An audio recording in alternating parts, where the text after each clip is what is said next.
No we have Mukabura. Okay. Mukarichu. You had him Bagandra. You Mukaruku. Poor Wendu Jorota. Poor Amataria. Aroxium Baby. Bueno, Kahina Nanga Minim Severi. Nayanga Kinurgava. Tirukwanga Kinurgavan Kumu. Yanga Kinurgava Tower President. Harwentals Kinurgava in Severi Nimkun. Kokaka Kinurgava President of Uganda with Tipushem. Kind to Tip Shereka. Naguma President. Nturona President of Uganda took on Tawarwanang. You Muhoozi, please grow up. Grow up. The responsibility which you want to assume as the President of the Republic, you cannot be behaving like this. The office you hold is a very high office. And the fact that you are son of a president, you must also watch your words and your actions. The sort of attitude and the sort of statements which have been coming out of the office of the CDF is an embarrassment to all of us as Ugandans. I must put this one clear on record. It's an embarrassment. How can you talk about torturing or killing a person who stood in a presidential election and had a backing of over 2 million Ugandans according to the Electoral Commission?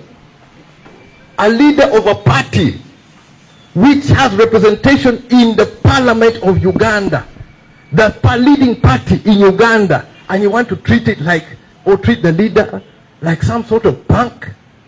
Honestly, what's happening in Uganda? Let's be honest with ourselves. What are we doing or what are we saying? If nobody is going to do so, I am the one who's going to call out you, Muhoozi. Please grow up. Grow up. Ekishokerana ngina kuzo mwezi 15 omwezi ogw'olubereberye January. Muhoozi ngali mu yafesi ye embuya yalagira abasirikale abasukka 30 ebiragiro bagende batandiko genda buli wali stronghold ya Robert Kyagulanyi Center nga bakulembeddemu ebibinja abasirikale abali batandiko kuba amasasi live bullet. Abasirikale ne bamugamba we can't kill innocent Ugandans. Beyasindiko transferring a message yo bagifune ne bamugamba afande abaana bagambe tebasobola genda kuba banansi nga tewali musango. Bakwata bavubuka basirikale abali ku madaala betutaba junior officers babakwata 30 abali balina okudomira ebinje ebisinga obungi n'abasema buusu nga teri amanyi ye n'akoma wakawungezi ne tiimu ye ne babasaanyawo bonna 30 nga tebalina bwebuzizaako bonna 30 nobasinga naku z'omwezi 15 amagye gaamanya famire z'abantu bano zaamanya era buli omu munyiivu. Barracks ezisinga obungi essaawa zino Muhoozi takyasobola kutwalayo kapaleke. Barracks ezisinga obungi Muhoozi takyasobola kutwalayo kapaleke. Ekyo nga mukitegere kyemaze okubagamba nti yatta abasirikale 30 mu barracks embuya nga baganya okutwala ebiragiro ebyokuba bannansi mu kawululu olunaku lwennyini lwakalulu. Era yasembye okulabika ku ttarehe sito lwavudda otanaddamu kulabika wantu wonna okujja ku kusimu ekwatamirira ebisigadde byonna bivuddeko. Bwe yamaze okufuna notification eno nti abantu bategedde yassa abasirikale 30 n'abifinga security ye n'atandika okufuna kati okusima makubo nga akola nga kitebwa alina okuyita awo tuvuddeko.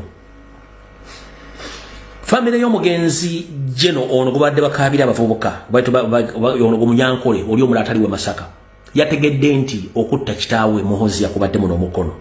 Kati mikwano gya Jeno oyo bonna bakambwe ng'omususa. Era famire ya Sunday Dose niyo yategedde nti Muhoozi yabadde mukono ogw'okutta Sunday Dose. Kati ekirimba Jeno bakano baani kitokota si kisaanike. Ono kyovulaba abufinze up security, beefing up his security. Olw'ensonga ekirimba gye kitokota. Ekirimba gye kikola kitokota. Era mbagambye very soon muyinza okutandika okuwulira nga abantu batandise okwekuba amasasi. Olw'ensonga ne mu Water House mwenyini mu Water House mulimu differences. Didigi agamba omusezi ono dere drinking general Muhoozi agamba Lwabogo omusezi the night dancer ndi Lwabogo yawayo intelligence information ne ekwata ku family yaabwe ngejuwa America bukubanga yagala America mu obuyinza. Eyo tweet mwagira bako nga Muhoozi agamba Lwabogo yawayo intelligence mu White House ne mu America mbukubanga muri taliba mu obuyinza bwa Uganda. Tweet mwagira bako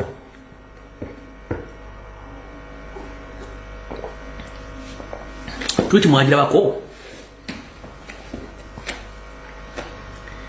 ono Didigi amaze okutegera nti amajiga amuvudde mutega mwagala olwokutta bajjenno n'abagenda okuttibwa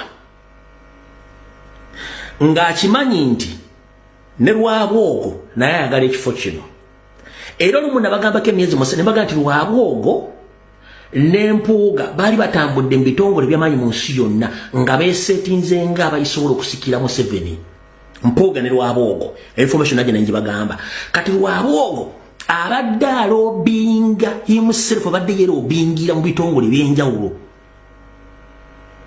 Chovola Muhoozi yategeera nti information yonna ekwatagana ku State House ne family yaabwe Lwabogo yabadde agisindika mu America nga ye anytime bagenda mu obuyinza. Kati nabano bennyini beenoonya jukira mbu yera Sabiti Muzeeyi ne Sabiti Muzeeyi akimanyi Muhoozi yali akoze eki yali amusse. Kati waliwo okulena okukomba essowaani enyumba ya sitaani no pressure giri wansi ne mu bbanga jukira Nyando y'amadinisa gaayikadda kati mugenda kiwulira kyova olaba mutandise okuwulira buli omu ajja ne reconciliation. Enyumba waggulu ekutta omuliro baagala kudda eno wansi gye badde batufukira omusolo notwonoonera mbu wali kati ate amaanyi banoonya reconciliation. NRM ne Museveni bali mu struggle entuufu kati. They are the ones struggling to stay in power. Era bali mu real struggle. And they are struggling. NRM bali mu struggle kati fe struggle ati twagivamu twagala kukola kikubajjako. Kati bali mu struggle. Gova ku musajja nga aloge eggwanga lyonna kati government endogo ogimanyi gwe nga government endogo. Abasajja batulonga ku makya n'olweggulo. Kati munenze kamba weeyo. Abasawo abafere bagamba Nyando ne mutabani we nti okimanyi nti omusajja oli Kyagulanyi alina amaanyi ag'enjawulo naye tutulwesinze waagajja tetumanyiiwo naye kati mugende mu njuye mu makaage mukole emikolo ABCD. Mukimanyi nti buli Lwakutaano Muhoozi asula mu maka ga Kyagulanyi nga nolwe we twogerera ate kukuba nga yatuuse dda. Mukimanyi nti buli Lwakutaano Muhoozi asula mu maka ga Kyagulanyi every Friday olwa Lwakutaano manyi ate kuba nga yatuuse dda. Abasebe batyo bamugamba nti alina osula maka every Friday buli Lwakutaano Muhoozi asula mu maka ga n'olwaleero luno we twogerera Muhoozi ali mu maka ga Kyagulanyi emagere. Naye sofa ku basawo bakaleeta bakamufera biliyoni esukka 20. Kuliko n'abamufeze ne badduka era abanoonya bubi. Kuliko n'abamufeze era abanoonya bubi. Byebamusuubiza nti bigenda kutuukirira byaganya okutuukirira. Naye buli Lwakutaano Muhoozi asula mu maka ga every Friday. Nabagamba yatwala engato za Kyagulanyi alina n'engoye za Kyagulanyi. Eyo level y'obulogo gavumenti bwetuuseeko mukye mbadde temumanyi. 1 tebakyalina maanyi. 2 alina amaanyi Kyagulanyi. Balowooza mbu amaanyi ga Kyagulanyi gali mu maka ge ne mu ttaka lye. Mukulu kansooke nkubuulire mune famire yammwe. 1 emmandwa z'Abaganda tezisamirwa batali Baganda. Neri waliwo Omuganda tayingirirwamu lubaala atali wa Muganda. Lwaki? Bukyanga Museveni ojjawo Beene eggulu. Nkuzaayo ku ntandikwa. Bukyanga Museveni ojjawo Beene eggulu. N'oleeta Abaganda mannya okuli Sylvia Namutebe oba Sylvia Mukandooni. N'ojja n'oleeta Kulannama, Kabona Jumba, n'oleetawo omusajja ali awo, n'omwana n'oleeta omukazi Osimaya omuyita oba ye Namutebe banaani, n'obaleeta bonna. Njawulo ki gye wali ofunyeewo? Teriyo. Kitegeeza Lubaali w'Abaganda takola ki? Tasamira batali Baganda. Kati ne bw'onooleeta abasawo bonna okuva e Bwamba tebalina kye bagenda kukola ku mpewo za Buganda kumanyi Kyagulanyi gaalina. Afande Daikotoridonas ntegeeza Muhoozi. Afande Daikotoridonas osobola ozanyira ku mukazi yenna, tozanyiranga ku manege ga bbaawe kuba yaba agamanyi obunene n'obuzito. Kutotanategeera nti omusajja bamutonda ng'ebinege bye bye bisembayo okuba nga tebiribonaabona nnyo ku kitundu kye eky'omubiri. Kuba singa ebinege byali bibonaabona, singa byagwa dda mu ttooyi.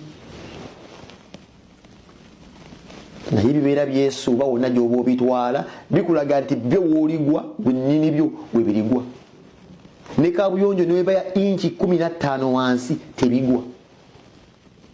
Kati omukazi ye bamutonda nga ye yabitegeera nti bino bio ku musajja bya mugaso nnyo ffe nga ffe abakazi gye tuli. Naddala nga osanze omusajja abuguma obulungi, ekinege nga kibuguma bulungi kiringa chapati, omusajja ayinza okubuguumiriza eno Muteba Nankulo naddala nga akutambula. Tekiri ku Bobby na Bobby. This is a gen of video gyenkoze.